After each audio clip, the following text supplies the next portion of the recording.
नमस्कार, मैं रवीश कुमार। मार्च के मध्य में जंतर मंतर पर तमिलनाडु के किसानों ने कई दिनों तक अपना प्रदर्शन किया। हर दिन उनका प्रदर्शन एक नए स्तर पर पहुंचता रहा, मगर अंत में नतीजे पर नहीं पहुंचा। वही आश्वासन लेकर लौटे। किसानों के ज्यादातर आंदोलन की सबसे बड़ी सफलता यही होती है, आश्वासन। एक आश्वासन से दूसरे आश्वासन के बीच किसान झूलता रहता है, उसकी समस्याएं वहीं रहती हैं। काश हमारे पास कोई आंकड़ा होता जिससे हम बता देते कि इस साल इतने प्रदर्शन हुए और उन सब के अलग अलग नतीजे क्या रहे। मध्य प्रदेश में गोली लगने से मारे जाने वाले किसानों की तादाद संख्या अब 5 हो गई है। राज्य के गृह मंत्री का बयान है कि किसानों की मौत पुलिस और वहां तैनात सीआरपीएफ के जवानों की गोली से नहीं हुई है। दोनों ने किसानों पर गोली नहीं चलाई। किसान 1 जून से 10 दिनों तक के हड़ताल पर हैं। उनकी मांग है कि कर्ज माफ हो, सब्जी की उचित कीमत मिले, फसलों की उचित कीमत मिले। उज्जैन, शाजापुर, आगरमालवा, इंदौर, धार, रतलाम, नीमच, मंदसौर में हड़ताल का असर देखा गया है। कई जगहों पर किसानों ने फल सब्जी को लेकर मंडी जा रहे ट्रकों को रोका भी है। कई जगहों पर प्रदर्शन उग्र हुआ है और पुलिस और किसानों के बीच टकराव की घटनाएं हुई हैं। मंदसौर में किसानों की मौत के बाद कर्फ्यू लगा दिया गया है। बुधवार को मध्य प्रदेश बंद का आह्वान किया गया है। पश्चिमी मध्य प्रदेश में इंटरनेट सेवा बंद कर दी गई है। इंदौर में किसानों को शांति मार्च निकालने की अनुमति नहीं मिली तो किसान आक्रामक होने लगे, मगर वहां कोई अनहोनी नहीं हुई। जिला कलेक्टर के ऑफिस के बाहर किसानों ने एडीएम को ज्ञापन दिया, लेकिन किसानों का दावा है कि वहां से लौटते वक्त पुलिस ने उन पर लाठीचार्ज की है। हमारे सहयोगी अनुराग द्वारी ने राज्य के गृह मंत्री भूपेंद्र सिंह से बात की। उनका कहना था कि मंदसौर और नीमच में 5-6 दिनों से किसानों की आड़ में असामाजिक तत्व लूटपाट कर रहे हैं। गाड़ियों में आग लगाई जा रही है। इसके बाद भी सरकार का निर्देश है कि किसानों पर कोई कार्रवाई ना की जाए। लगातार एंटी सोशल एलिमेंट पुलिस पर हमला कर रहे हैं और अब हमने आदेश दे दिया है कि अगर कहीं पर किसानों के नाम पर एंटी सोशल एलिमेंट पुलिस पर हमला करें तो उनके खिलाफ कार्रवाई हो, वो भी सख्त। ये उनके ही बयान का हिस्सा है जो मैंने पढ़ा। गृह मंत्री भूपेंद्र सिंह के जवाब का एक हिस्सा बहुत दिलचस्प है। उस जवाब से आप समझ सकते हैं कि किसान नेता किसे कहा जाए। जो किसान प्रदर्शन कर रहे हैं, क्या वो किसान नेता कहलाने की पात्रता रखते भी हैं या नहीं? कल कह रहे हैं कि प्रदेश बंद करेंगे। जो 2 और किसान यूनियन हैं, अनिल यादव के नेतृत्व में और कक्का जी के नेतृत्व में, क्या इसे निपटने की सरकार की कोई तैयारी है अगर हिंसक प्रदर्शन होता है तो? देखिए, मध्य प्रदेश में ऐसा कोई किसान यूनियन नहीं है, ना कोई किसान इनके समर्थन में है। मध्य प्रदेश में सिर्फ किसान संघ है या छोटे छोटे जिला स्तर पर किसानों के समूह बने हुए हैं। किसान संघ ने परसों मुख्यमंत्री जी के साथ बैठक हुई। जो उनकी मांगें थी वो सारी मांगें मुख्यमंत्री जी ने मानी और इसके साथ साथ और भी जो विषय मुख्यमंत्री जी को किसानों के लिए लगते थे वो निर्णय मुख्यमंत्री जी ने लिए हैं। इतना बड़ा निर्णय लिया है कि किसानों का जो तुअर है वो हम समर्थन मूल्य पर जो रह गया वो खरीदेंगे। किसानों की मूंग हम समर्थन मूल्य पे खरीदेंगे। प्याज की 8 रुपये किलो के हिसाब से खरीद शुरू कर दी। 42 सेंटर हमारे चालू हो गए प्याज के खरीदी के। तो किसानों की जो मांगें थी वो सारी मांगें मुख्यमंत्री जी ने मानी हैं। प्रदेश में कहीं पर किसानों की तरफ से कोई आंदोलन नहीं है। ये सिर्फ 2 जिले हैं जिनमें ये इस तरह से किसानों के नाम पर लोग राजनीति कर रहे हैं। इसमें पीछे से कांग्रेस भी है और इसके साथ साथ असामाजिक तत्व। गृह मंत्री के अनुसार सिर्फ 2 जिलों में आंदोलन है, कहीं पर किसानों की तरफ से आंदोलन नहीं है। कांग्रेस और एंटी सोशल एलिमेंट का हाथ है। वैसे आजकल एंटी सोशल एलिमेंट भी किसान आंदोलन में चले जा रहे हैं। ये बात कुछ नहीं है। मंदसौर की सांसद हैं, कांग्रेस से हैं, मगर वहां की 8 विधानसभा सीटों में से 7 पर बीजेपी का कब्जा है। 1 विधानसभा सीट कांग्रेस के पास है। महाराष्ट्र में भी किसान 1 जून से आंदोलनरत है। यहाँ किसानों ने छठे दिन भी अलग अलग जगहों पर तहसील कार्यालयों को बंद किया, नए नए तरीके से आंदोलन किया। शहर की तरफ जाने वाली दूध सब्जियों की गाड़ियों को रोकने की कोशिश की। बीड़, अहमदनगर, कोल्हापुर, पुणे, नासिक, औरंगाबाद, सांगली, लातूर में किसानों की हड़ताल का असर दिखाई दे रहा है। मुख्यमंत्री का कहना है कि सरकार किसानों के साथ है, मगर कुछ लोग किसानों के कंधे पर बंदूक रखकर राजनीति कर रहे हैं। यह एक तरह से पाप है। मध्य प्रदेश, महाराष्ट्र दोनों जगहों पर सरकार की नजर में किसान आंदोलन की विश्वसनीयता संदिग्ध है। उनके किसान होने पर शक है। सरकारों को लगता है कि विरोधी दल किसानों के कंधे पर बंदूक रखकर राजनीति कर रहे हैं और पाप कर रहे हैं। किसान बड़े सीधे हैं, वो अपने कंधे पर कांग्रेस को बंदूक रखने दे रहे हैं। वैसे शिवसेना ने भी किसानों को अपना समर्थन दिया है। यह सही है कि किसानों के आंदोलन में कई संगठन शामिल हैं। इनका आरोप है कि सरकार किसान संगठनों को बांट रही है। कुछ ने मुख्यमंत्री के प्रस्ताव को स्वीकार कर लिया है तो कुछ का कहना है कि वो आश्वासन नहीं मानेंगे। बेहतर है सीधे किसानों की मांग पर आ जाते हैं। किसान मुख्य रूप से दो चीजें मांग रहे हैं, मध्य प्रदेश में भी और महाराष्ट्र में भी। उपज का सही दाम मिले और कर्जा माफ हो जाए। सही मतलब 50% लागत और लागत का 50% मुनाफे वाला। बीजेपी ने लोकसभा चुनाव के वक्त किसानों से वादा किया था। हिंदी वाले घोषणा पत्र के पेज नंबर 26 पर लिखा है कि ऐसे कदम उठाए जाएंगे जिससे कृषि क्षेत्र में लाभ बढ़े। यह सुनिश्चित किया जाएगा कि लागत का 50% लाभ हो। महाराष्ट्र में किसान यही मांग कर रहे हैं कि उपज की उचित कीमत मिले और लागत का 50% सुनिश्चित किया जाए। 28 मई को बीजेपी अध्यक्ष अमित शाह ने पीटीआई से कहा था और ये मीडिया में छपा है कि कोई भी सरकार स्वामीनाथन फॉर्मूला के हिसाब से नहीं चल सकती क्योंकि उसमें जमीन की लागत भी शामिल है। अमित शाह ने पीटीआई से कहा है कि मोदी सरकार ने न्यूनतम समर्थन मूल्य में लागत का 43% बढ़ाकर दिया है। क्या किसानों को यह बात मालूम है कि लागत में 43% ज्यादा बढ़ाकर सरकार दे रही है, सिर्फ 7% अपने वादे से कम दे रही है? क्या यह दावा सही भी है? इसके अलावा कहा जा रहा है कि 2022 तक किसानों की आमदनी दुगनी होने वाली है, कर दी जाएगी। इस वक्त किसानों की आमदनी कितनी है? हमारे पास दो अलग आंकड़े हैं, दोनों में से कोई मुकम्मल नहीं है, फिर भी एक अनुमान मिल सकता है। जुलाई 2016 में इंडियन एक्सप्रेस में अशोक गुलाटी, श्वेता सैनी ने अपने लेख में बताया कि किसानों की आमदनी को लेकर आखिरी बार जो राष्ट्रीय स्तर पर सर्वे हुआ था वो 5 साल पुराना है। 2012-13 के नेशनल सैंपल सर्वे ऑफिस के अनुसार पंजाब के किसानों की औसत मासिक आमदनी 18,000 रुपए थी। इसके बाद हरियाणा का नंबर है, उनकी मासिक आमदनी 14,434 रुपए। सबसे कम बिहार के किसानों की मासिक आमदनी थी 3,588 रुपए। इस सर्वे के अनुसार भारत के किसानों की औसत मासिक आमदनी होती है 6,426 रुपए। भारत का किसान कमा रहा था, यह तस्वीर है उसकी। दूसरा आंकड़ा है आर्थिक सर्वे 2016 का, जिसका जिक्र हमारे मेहमान अर्थशास्त्री और देवेंद्र शर्मा ने अपने लेख में किया है। यह आंकड़ा नेशनल सैंपल सर्वे की तरह पूरे देश का नहीं है, सिर्फ 17 राज्यों का है। इसके अनुसार किसानों की आमदनी 17 राज्यों में 1,700 रुपए प्रति माह है। साल के हिसाब से प्रति वर्ष 20,000 रुपए। दोनों में तुलना ठीक नहीं रहेगा, मगर अंदाजा मिलता है जो बहुत खतरनाक है। नेशनल सैंपल सर्वे के अनुसार 2012-13 में किसान की मासिक आमदनी 6,426 रुपए, 2016 के आंकड़े के अनुसार 1,700 रुपए। अब इस हिसाब से क्या निकलता है? 2012 से 17 के बीच किसानों की मासिक आमदनी में 4,726 रुपए की कमी आ जाती है। तब किस आधार पर दावा किया जा रहा है कि 5 साल बाद यह आमदनी दुगनी हो जाएगी? 2016 के हिसाब से 1,700 रुपया अगर 2022 में 3,400 हो भी गया तो क्या यह बहुत होगा? दोनों ही आंकड़ों से पता चलता है कि किसान इतनी कम कमाई में 5 लोगों का परिवार नहीं पाल सकते। हाल ही में दिल्ली में जो नेशनल आर्थिक सलाहकार हैं प्रधानमंत्री के, राष्ट्रीय अरविंद सुब्रमण्यम, उन्होंने एक तीसरा आंकड़ा दिया जो 1,700 रुपए से भी कम है। उनके हिसाब से किसान की मासिक आमदनी 1,600 रुपए है। 1,700 से 1,600 पे आ गए। तो सबसे पहले हमें क्या मालूम होना चाहिए कि इस वक्त देश का किसान महीने में कितना कमाता है, ताकि पता चले कि 2022 में जाकर वो कितना कमाएगा। इसमें लागत मूल्य की वृद्धि का भी हिसाब जोड़ा जाए तो 2022 में किसान और गरीब होता हुआ नजर आता है। अब आते हैं कर्ज माफी पर। यूपी सरकार ने 4 अप्रैल को ऐलान किया कि लघु और सीमांत किसानों का 1 लाख तक का फसली ऋण माफ होगा। फसली ऋण, इस योजना के तहत 2 करोड़ 15 लाख किसान आएंगे, जिनका कुल 30,729 करोड़ रुपए का कर्ज माफ किया गया है। इसके लिए 6 सदस्यों की कमेटी बनी थी जो तमाम बैंकों से मिलकर प्रक्रिया को अंजाम देने वाली थी।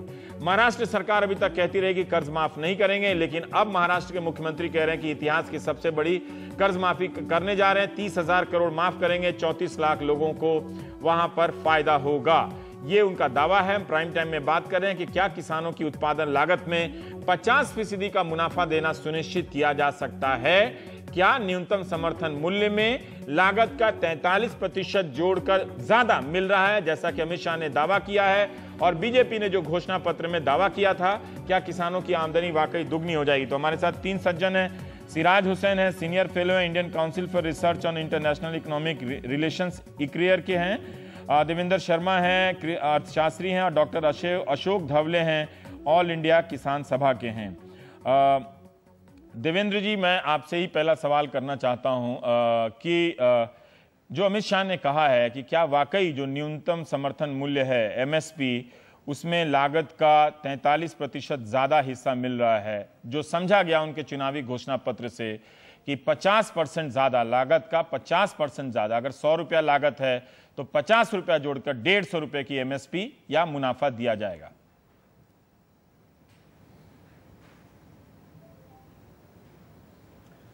मुझे नहीं मालूम रवीश जी ये जुमला है कि ये फैक्ट है, लेकिन मैं इतना जानता हूं कि अगर ये सच होता कि हमारे भाजपा पार्टी ने 43% प्रॉफिट दिया होता लागत के ऊपर किसानों को, तो आज सारे देश में ढिंडोरा पिट जाना था। अभी जब 3 साल पूरे हुए उसके फ्रंट पेज पे ये जो एक और पेज बल्कि ऐड करना था एडवर्टीजमेंट का, ये कहते हुए कि हमने किसानों को स्वामीनाथन कमीशन के बराबर ही तकरीबन बराबर जो है वो लाभ दे दिया है। तो ये तो ठीक है, पॉलिटिकल स्टेटमेंट्स होती हैं, कह दिया, लेकिन सच्चाई जो आपने पहले उठाई है बहुत भयंकर है। और बहुत इंपॉर्टेंट ये है कि अगर आप जो एनएसएसओ का डाटा आपने बताया था वो भी अगर हम ले लेते हैं तो आपने कहा 6,400 रुपए मंथली किसान की इनकम है, लेकिन उसमें जो खेती से इनकम है वो तकरीबन 3,200 के आसपास है। आई स्टैंड करेक्टेड, लेकिन इतना ही उसमें से निकलता है। बाकी जो है वो नॉन फार्मिंग एक्टिविटी से है, यानी बहुत से किसान तो मनरेगा में जाके काम करते हैं, तो वहां से उनको भी एडिशनल जो इनकम मिलती है वो भी इसमें इंक्लूडेड है। तो कहने का मतलब ये हम समझना है कि खेती से जो इनकम आ रही है वो तकरीबन 3,000 है सारे देश की। और अगर ये भी हम आंकड़ा ले लेते हैं तो हमें समझ आता है कि भाई किसान की दयनीय सिचुएशन आज है, इतनी भयंकर सिचुएशन में आज किसान है। लेकिन सच्चाई जो ये है जिसका आपने जिक्र किया शुरू में कि किसानों के बारे में जब भी बात होती है तो ये हमें सच बात दिखाया जाता है कि साहब उनकी प्रोडक्शन क्योंकि ज्यादा हो रही है इसलिए उसकी इनकम भी बढ़ रही है। ऐसा नहीं है बिल्कुल। मैं आपको एक बात बताना चाहता हूं कि पंजाब में जो कि देश का फूड बाउल है, पंजाब में हमारे जो साइंटिस्ट हैं या हमारे देश के इकोनॉमिस्ट हैं वो कहते हैं कि प्रोडक्टिविटी बढ़ाओ और इरिगेशन बढ़ाओ तो किसान की आय बढ़ेगी। आपको हैरानगी होगी जान के कि पंजाब में 98% एश्योर्ड इरिगेशन है, यानी कि देश दुनिया की सबसे ज्यादा इरिगेशन जो है एश्योर्ड वो पंजाब में है। उसके अलावा जो प्रोडक्टिविटी देखें तो वीट हो, राइस हो, सीरियल क्रॉप्स जो सारी ले लें अगर सीरियल क्रॉप्स को, जिसमें मेज भी शामिल है, तो दुनिया की प्रोडक्टिविटी पे पंजाब टॉप करता है। प्रोडक्शन में भी टॉप, प्रोडक्टिविटी में टॉप करता है, इरिगेशन में टॉप करता है। उसके बावजूद भी हर रोज हर दूसरे आप अखबारों में देखते हैं 2, 3, 4, 5 किसान पंजाब में आत्महत्या कर रहे हैं। और इसका कारण ये नहीं है कि आप उसको प्रोडक्टिविटी नहीं कर पाते किसान, कारण ये है कि किसानों को हमने उसकी जो लागत है या उसकी जो इनकम ड्यू है, जो उसका अधिकार है, वो सरकारों ने नहीं दिया। एक सरकार ने नहीं, सभी ने नहीं दिया, और ये डेलिबरेटली उसको कम रखते गए ताकि इन्फ्लेशन का सारा बोझ जो है वो किसानों के कंधे पे है। ना तो मिडिल क्लास ने किसानों की मदद की है और ना ही वो इंटरेस्टेड है किसानों के बारे में। अब मैं इसी पर आना चाहता हूं, आप तीनों से जानना चाहता हूं कि क्या लागत में 50% जोड़कर, अगर 100 रुपया लागत है तो 50 रुपया और जोड़कर 150 रुपया देना संभव है क्या? जो अमित शाह ने कहा कि स्वामीनाथन कमेटी के हिसाब से नहीं दे सकते क्योंकि उसमें जमीन की भी लागत है, तो उस हिसाब से तो बहुत ज्यादा हो जाती है। देवेंद्र जी पहले आप बोलिए और इस पॉइंट पे फिर अशोक जी भी बोलेंगे, फिर सिराज साहब भी बोलेंगे। हम थोड़ा समझना चाहते हैं कि ये दिया जा सकता है, कहां दिया गया है दुनिया में, मुमकिन है या नहीं है किसी भी सरकार के लिए। बहुत इंटरेस्टिंग बहुत इंटरेस्टिंग है कि भाई किसान, क्योंकि जमीन की कीमत भी उसमें इंक्लूड होती है। ये तो इकोनॉमिक्स का तरीका है। ये जब नहीं था तब हमारे किसानों ने, शरद जोशी की कमेटी, मुझे याद है हम लोगों ने सबने मिलकर एफर्ट किया था कि भाई ये इंक्लूड होना चाहिए, this is how pricing is worked out. और ये जब कंपनियों को आप देते हैं, मैं आपको एग्जांपल देता हूं, जब जो दिल्ली में अपोलो हॉस्पिटल है उसको जमीन 1 रुपया पर एकड़ के हिसाब से दी गई थी, 15 एकड़ जमीन। क्या उस कंपनी ने कभी अपने रेट्स कम किए हैं? क्या उस कंपनी ने कभी गरीबों को शराय दी है? लेकिन ऐसे एक कंपनी नहीं है, सारी की सारी आप इंडस्ट्री देखिए, बाई एंड लार्ज उनको 1 रुपया पर स्क्वायर मीटर पे जमीन मिल जाती है। लेकिन उसकी अगर लैंड कॉस्ट देखें सब में होती है। आप होटल में किसी में जाके ठहरते हैं तो वो सारी कॉस्ट उसको इंक्लूड करके आपको चार्ज करता है जितना उसको करना होता है, वो लैंड भी इंक्लूड करता है उसके अंदर। तो ये मैं नहीं मान सकता जो हमारे को बताया जा रहा है कि भाई क्योंकि लैंड जो है वो फ्री है उसकी, क्योंकि उसके जनरेशन से आई है, उसने फादर से ओन किया, ये गलत तरीका। सेकेंडली एक और बताऊं, तकरीबन 50% लोग हमारे जो देश के हैं किसान, वो लैंड लीजिंग करके करते हैं। वो लीज पे जमीन उस पे लेके लीज पे लेके तब वो खेती करते हैं, तो उनका भी इंक्लूड करिए। अगर आप उनका इंक्लूड करेंगे तो आपका न्यूनतम मूल्य तो कहीं स्टैंड ही नहीं करता है अगर आप इस तरीके से चलेंगे। सच्चाई यह है कि सरकार किसानों को कुछ नहीं देना चाहती। सरकार की कोशिश यह है कि ये सरकार की नहीं, पिछली सरकार की भी कोशिश यह है कि किसानों को बेदखल किया जाए खेती से, उनको खेत से बाहर निकाला जाए, शहरों में लाया जाए। क्योंकि वर्ल्ड बैंक ने 1996 में हमें कहा था कि आपको 40 करोड़ लोगों को गांव से शहरों की तरफ लेके आना है अगले 20 साल में, यानी 2015 तक। तो वो जबरन तो नहीं हो सकता, इसलिए क्रिएटिव एनवायरमेंट ही ऐसा क्रिएट किया जा रहा है, इकोनॉमिक पॉलिसीज ऐसी क्रिएट की जा रही हैं ताकि किसान मजबूरन खेती छोड़ के बाहर आए, और वो कर रहे हैं। और यही एक कारण है कि आज जो किसान तबका, जो यंग तबका है, जो सोचता है कि भाई पुराने लीडर शायद काम के नहीं थे, वो उन्होंने अब कमान संभाली है। तभी हम देख रहे हैं कि मध्य प्रदेश और महाराष्ट्र में जो हो रहा है वो यंग किसान नेता एजुकेटेड हैं, और मैं जानता हूं उनको बहुत सारे, हालांकि जो जिस मंत्री ने कहा कि वो किसान नहीं है, वो गलत बात है, और वो किसान नेता है और वो अच्छा काम कर रहे हैं। अगर वो समझते हैं इस बात को कि भाई ये क्राइसिस है, तो मुझे लगता है कि इसको हमें नकारना नहीं चाहिए, इसको समझना चाहिए और एक्सेप्ट करना चाहिए कि एग्रीकल्चर आज बहुत भयंकर क्राइसिस से गुजर रहा है। 1600 रुपया प्रति माह किसान अगर उसकी आमदनी है तो हंगामा किस पे होनी चाहिए, ठीक, वो आप तय कीजिएगा, ठीक है। लेकिन प्राथमिकताएं बात हंगामे की नहीं है। इस देश में इंटरनेट सर्च कर रहे थे तो हर महीने कहीं ना कहीं भयंकर प्रदर्शन हो रहे होते, उनका कोई नतीजा नहीं निकलता। बस एक रिजॉइंडर है कि अभी देवेंद्र जी ने अपोलो अस्पताल का बोला, क्या पता उस अस्पताल में गरीबों का इलाज होता भी होगा, उस पर अभी नहीं जाते हैं। लेकिन इनका संदर्भ यह है कि एक अस्पताल को 1 रुपये में ज़मीन दी जाती है, तो क्या वो अस्पताल रेट कम करता है उसके बदले सामान्य लोगों के लिए भी। डॉक्टर अशोक धवले, हम इस पे बात करें। देवेंद्र शर्मा कह रहे हैं कि सरकार देना नहीं चाहती है। मैं ये समझना चाहता हूं कि क्या कोई सरकार, इतनी सारे अनाज हैं, इतनी सारी सब्जियां हैं, इतने सारे फल हैं, उन पे लागत का 50% दे सकती है? इसका कभी आप लोगों ने हिसाब लगाया है? क्या ये मांग व्यवहारिक है? रवीश जी, सबसे पहली बात मैं शुरुआत करना चाहता हूं। आज मध्य प्रदेश में बीजेपी की सरकार ने जिस प्रकार से आज 3 किसानों की हत्या की, इसका अखिल भारतीय किसान सभा की तरफ से, मेरे संगठन की तरफ से मैं बहुत तीव्र शब्दों में निषेध करना चाहता हूं। दूसरी तरफ महाराष्ट्र में जो बहुत बड़ा किसानों का आंदोलन और हड़ताल 1 जून से जो जारी है, तो इसके लिए कि महाराष्ट्र के जुझारू किसानों को मैं सही माने में एकदम बधाई देना चाहता हूं, उनका अभिनंदन करना चाहता हूं।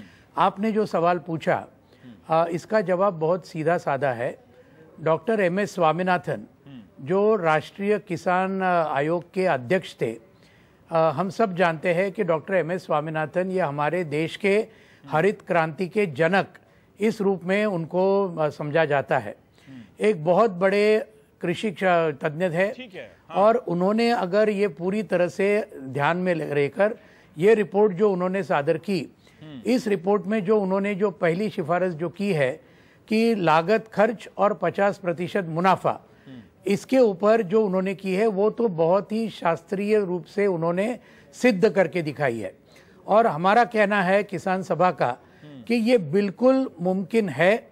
इस प्रकार से अगर सरकार की राजनीतिक इच्छा शक्ति हो तो फिर ज़रूर इस प्रकार से ये जो C2 + 50% जिसको कहते हैं कि यानी लागत खर्च और उसके ऊपर 50% मुनाफा, ये देना बिल्कुल संभव है। लेकिन आज तक आज़ादी के बाद किसी भी सरकार ने इसको बिल्कुल लागू नहीं किया, ये बात तो एकदम सच है, और इसका आज नतीजा हम देख रहे हैं।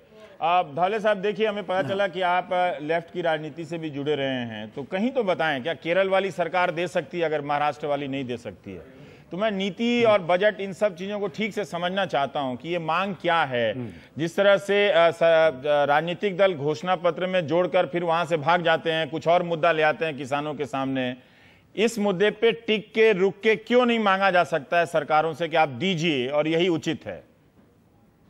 नहीं, दाम का सवाल जो है रवीश जी, इसके अंदर एक बात हमको ध्यान में रखना चाहिए कि न्यूनतम समर्थन मूल्य जो डिक्लेयर करती है वो केंद्र सरकार करती है, और केंद्र सरकार की ये जिम्मेदारी रहती है कि वो MSP जिसको हम कहते हैं न्यूनतम समर्थन मूल्य, ये केंद्र सरकार उन्होंने जाहिर करना चाहिए।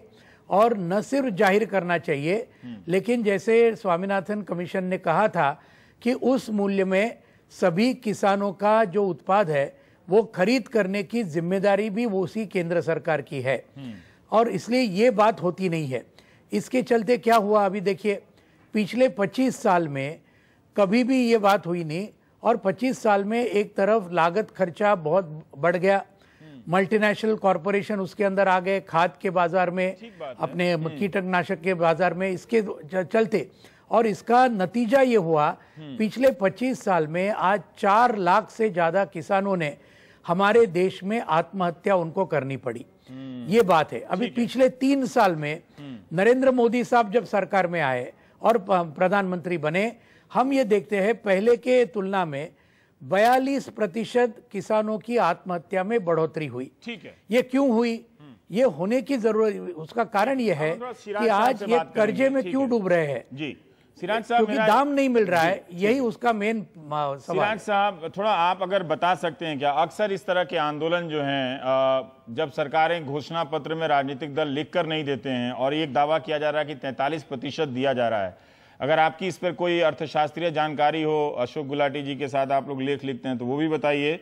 और मैं थोड़ा सा जानना चाहता हूं कि क्या ये केंद्र सरकार के लिए मुमकिन है इतना पैसा देना? देखिए, जो भी केंद्र सरकार होती है वो उसकी एक कोशिश होती है कि एमएसपी का निर्धारण कॉस्ट को मद्देनजर रखते हुए किया जाए, और इसके लिए हमारे यहाँ commission for agriculture cost and prices है, जिसमें बड़े बड़े अर्थशास्त्री उसके अध्यक्ष रहे हैं। लेकिन ये बात सही है कि कुछ कॉस्टिंग के ऐसे आइटम्स हैं कि जो cost commission for agriculture cost and prices लेता है उससे ज्यादा खर्चा किसानों का हो जाता है। खासतौर से अगर आप पंजाब और हरियाणा और आंध्र प्रदेश वगैरह की मिसाल लें तो जो किसान किसी दूसरे किसान से जमीन किराए पे लेते हैं तो उसका एक फॉर्मूला है, उतनी ही कीमत सीएसीपी अपनी कॉस्टिंग को कैलकुलेट करते समय लेता है, जबकि किसान को उससे कहीं ज्यादा धनराशि देनी पड़ती है। तो उसकी वजह से इन इलाकों के किसानों की कॉस्ट जो कैलकुलेशन होता है पूरे देश के लिए उससे ज्यादा आती है, और उसकी वजह से ये एक स्थिति ऐसी बन के आती है कि किसानों को सही ये लगता है कि हमारी कीमत कहीं ज्यादा है और गवर्नमेंट की तरफ से जो एमएसपी डिक्लेयर हो रहा है वो कम है। लेकिन देखिए, इसमें अभी ये बताया गया कि सरकार एमएसपी डिक्लेयर करे और उस एमएसपी से नीचे जब भी दाम जाए तो उसको खरीदे। तो मैं इसमें ये निवेदन करना चाहूंगा कि हालांकि ये बात शायद कुछ लोगों को अच्छी ना लगे, लेकिन ये बात फिर भी मैं कहना चाहूंगा, मैं chairman food corporation of India रहा हूं, कि सरकार के लिए सारी कमोडिटीज को एमएसपी पे खरीद लेना संभव नहीं है। ये बिल्कुल भी संभव नहीं है। अगर हम ये चाहते हैं कि किसानों को वाजिब दाम मिले, एमएसपी और उसके ऊपर का दाम मिले, जो कि एक प्रॉपर दाम हो जिससे किसानों की अच्छी जिंदगी गुजर सके, उसके लिए मार्केट फोर्सेस को हमें फैसिलिटेट करना पड़ेगा। हम बार बार क्या करते हैं, स्टॉक पे रेस्ट्रिक्शन लगा देते हैं, एक्सपोर्ट पे रेस्ट्रिक्शन लगा देते हैं, मिनिमम एक्सपोर्ट प्राइस लगा देते हैं, एसेंशियल कमोडिटीज एक्ट में छापे मारते हैं। जी हाँ।